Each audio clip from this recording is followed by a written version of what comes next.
In the past, we've seen bits and pieces of what 2K Marin has been doing with Bioshock 2, but only recently did we get to go hands-on with parts of the actual single-player campaign. In the sequel to 2K Boston's acclaimed 2007 original, you play as a Big Daddy, which you can actually notice during gameplay if you get hit hard enough, which makes visible the rim of your viewing window. So while the gameplay is similar, it's got a few tweaks that make it feel different than what Bioshock players might be used to. For one thing, you can simultaneously wield plasmid powers and weapons instead of having to swap between the two. This means you can be firing your rivet gun while blasting out electroshock bolts to take down enemies, which makes you feel a little more powerful.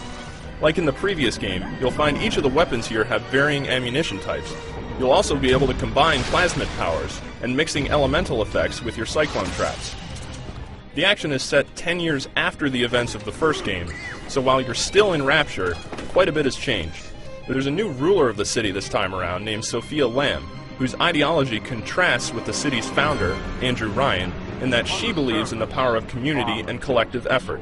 You can see evidence of this type of thinking etched all over Rapture's walls, with a particular emphasis on butterfly imagery, indicating some type of rebirth, and an emphasis on some kind of religion.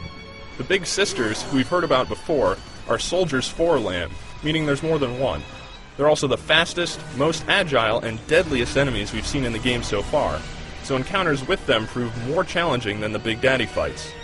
Speaking of which, the game will still require you to battle Big Daddies to get at the Little Sisters, which in turn lets you power up your character. A new type of Big Daddy, the Rumbler, is meant to be a more defensive type, though he will blast out rockets. Smart use of the telekinesis plasmid can send these projectiles right back at him. There are plenty of other weapons too, a drill arm, a chain gun, and a crossbow that can pin splicers against walls. Those who played the first game may recall getting some help in battle by hacking security bots and turrets, and though that's in Bioshock 2, the way you go about hacking has changed quite a bit. Instead of diving into a time-freezing minigame where you adjust pipes, this time you'll be doing something a little simpler.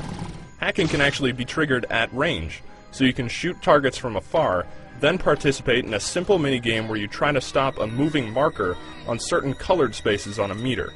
If you stop it in the blue sections, you can get a bonus that differs depending on what you're hacking. The methods of storytelling seem to be very similar, with the bulk of the dialogue being delivered through audio logs scattered around the world, and by keeping your eyes on what's written into the environment. The sections I played were familiar and fun, and seemed to be more action-heavy, particularly the sequences where you can defend Little Sisters as they extract valuable Atom from corpses. In these parts, you'll need to set up defensive perimeters, and shortly after the sequence starts up, you'll be assaulted by plenty of enemies, requiring you to use up a lot of your resources. How the rest of the game is paced remains to be seen, and I'm certainly looking forward to seeing more of how Rapture's changed in the coming months. Bioshock 2 is currently scheduled to be released worldwide on February 9th, 2010. And for more information, you can check out all our preview coverage on IGN.com. Look, it is the world for which you strive. You, alone among the dead.